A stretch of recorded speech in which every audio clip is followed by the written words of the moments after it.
Since the dawn of humanity, people have been pondering questions like who am I? Where do we come from? And what is the meaning of this world for us? In the realm of science, the origin of humanity has always been a question that scholars eagerly await an answer to, yet it remains elusive. This quest for understanding has given rise to beliefs, religions, deities, and even saviors in the human world. In 1999, an American journalist named David Icke visited South Africa and had an extensive 6-hour-long interview with a renowned local prophet named Credo Mutwa. Credo Mutwa was designated as the storyteller of the Zulu tribe's lore and a guardian of historical knowledge. This interview became known as one of the most astonishing interviews in the history of Earth. The reason for its fame is that journalist David Icke unexpectedly heard incredible information from Credo Mutwa about ancient extraterrestrial races, including reptilian beings, gray aliens, and the origin of humanity. Why did an ancient and isolated African tribe possess this knowledge? Could it be that in the distant past, a more advanced civilization on Earth played a role in shaping the destiny of humanity?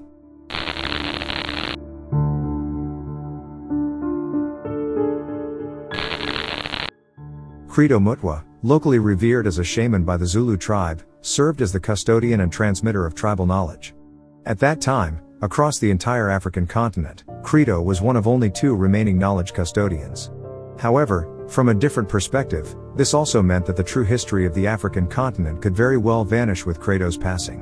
What's even more regrettable is that Credo mentioned a force that, in order to conceal history, has repeatedly threatened and attacked him. This force has been diligently working to suppress the dissemination of truth in their quest to rewrite history. Today, we will discuss a conversation even more profound than the previously discussed Lacerda files, hailed as one of the most astonishing interviews in Earth's history, known as the Credo interview. After investigating and interviewing Credo Mutwa, David Icke wrote a book titled The Biggest Secret. Below are selected excerpts from David Icke's interview conversation with Credo Mutwa.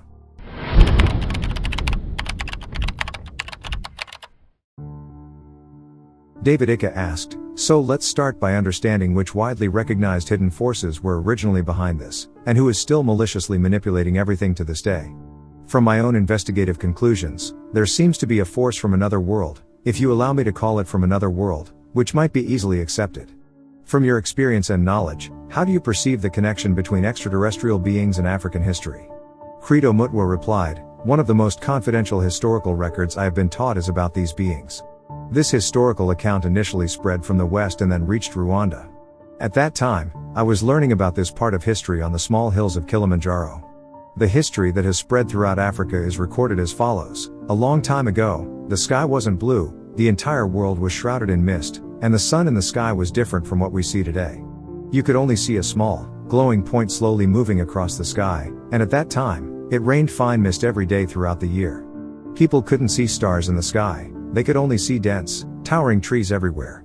Deserts didn't exist then, there were only evergreen tropical forests everywhere. At that time, humans were referred to as Nungubili by us Zulu people, and there were no distinctions of gender among these humans, they were hermaphrodites. One day, many terrifying things appeared in the sky. They resembled enormous bowls made of gold, shining with dazzling golden light on their surfaces. Their shape was like a bow without a string, and their size exceeded that of any high mountain.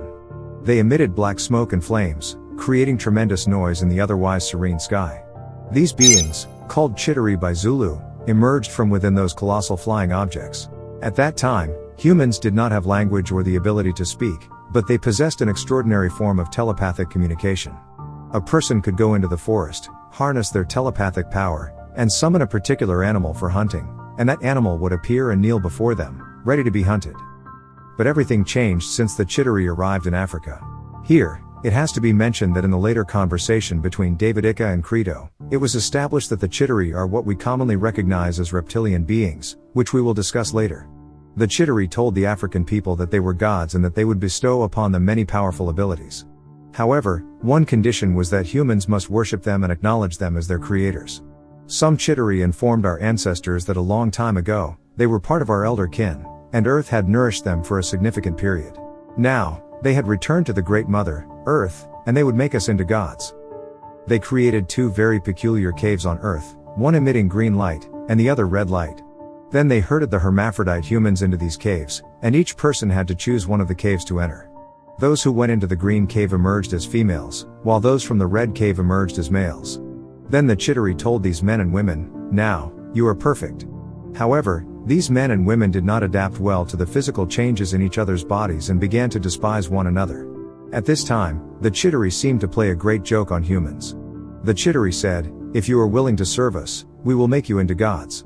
People agreed to serve these Chitauri, and subsequently, the Chitauri taught them a second ability, language. So, people began to speak through their mouths and tongues, replacing the previous telepathic form of communication. However, this form of language-based communication actually created barriers among people. Because they were taught different languages, it often led to misunderstandings, resulting in conflicts and constant fighting. However, what frightened them after gaining language was that they had lost many of their telepathic abilities, and they had paid an unexpected price. David Icke continued to ask, "In fact, the conclusions drawn from my research align remarkably well with what you're expressing. The reptilian race, arriving here from another world, has been manipulating human development behind the scenes for a very long time. So, what do these Chitauri, the reptilians, actually look like? Could you please describe them?" Credo Mutwa then drew a picture of the Chitauri with his bare hands and pointed to the drawing, saying, "Though I'm not a professional artist, this is what we believe the Chitauri look like. They are over 3 meters tall, with a slender and seemingly boneless body structure. Their fingers have no joints and appear more like flexible cartilage. Some reptilians have 3 fingers and a thumb on their hands, while others have 6 fingers and a thumb. Some even have horns on their heads. However, what astonishes me is that some of your movie content, such as the strange creatures appearing in Star Wars, the appearances of those characters are indeed real, and even uneducated Africans can identify them as beings called Chitauri. This character's name is Darth Maul. This creature, with its red and black coloration all over its body and a ring of horns on top of its head, closely resembles the appearance of reptilian beings." Credo himself expressed great puzzlement about where these filmmakers obtained this information. David Icke continues to ask, "Based on your descriptions of alien abduction events, it's quite evident that there is a type of beings known as the Greys, with their grayish appearance and large black eyes. How do you perceive their connection to the reptilians? Do you believe that behind the black eye coverings of these Greys, there hides the true face of the reptilians?" Credo Mutwa responds, "Sir, these so-called Grey aliens are actually servants of the reptilians. When you see both reptilians and Greys together, you can't discern any racial differences. In fact, these Greys are a descendant group of the reptilians. They abduct humans and animals for material because they play the role of advanced scouts and pathfinders for the reptilians. If you look very closely at these Greys, you can see circular eyes behind the 2 black eye coverings, which is their true eye shape." David Icke follows up, "You mentioned the incidents involving the men in black, and it seems they played a negative role in investigating UFO events.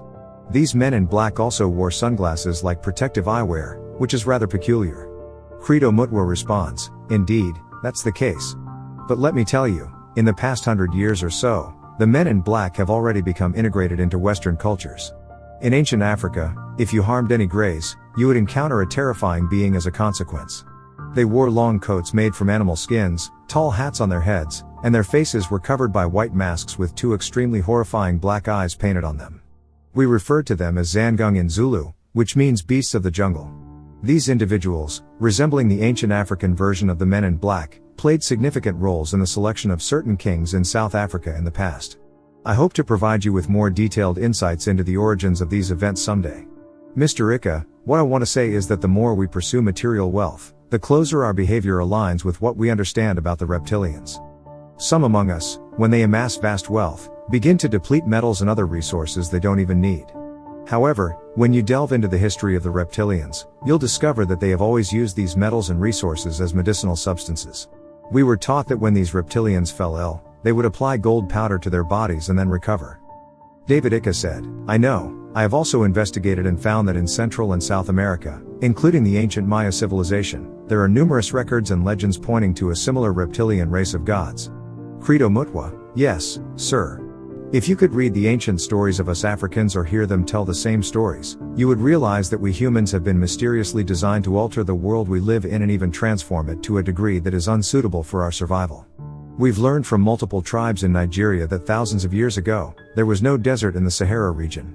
In fact, satellite images show traces of ancient irrigation systems in certain Sahara areas that are now buried under sand dunes." David Icke continued to inquire, "The Anunnaki people have been mentioned in many different translated versions of ancient texts. Are they also a reptilian race?" Credo Mutwa, "As far as I know, there are similar beings among other tribes in Africa and the Zulu tribe, and their appearances vary greatly, even today. They are referred to as Amanyuna or Amanono. Ancestors describe them as godlike beings. They can change their appearances and even their physical forms. Perhaps they are what you refer to as the Anunnaki. David Icke said, "Wherever you go, whether it's among the Maya in Central America, South America, or Africa, these symbols and representations of crocodile or reptilian beings are prevalent. For instance, in Maya statues, the Notre Dame Cathedral in Paris, opulent ancestral homes of the elite, and the lizard-like sculptures flanking the gates. All of these are right in front of us, yet we often choose to overlook them."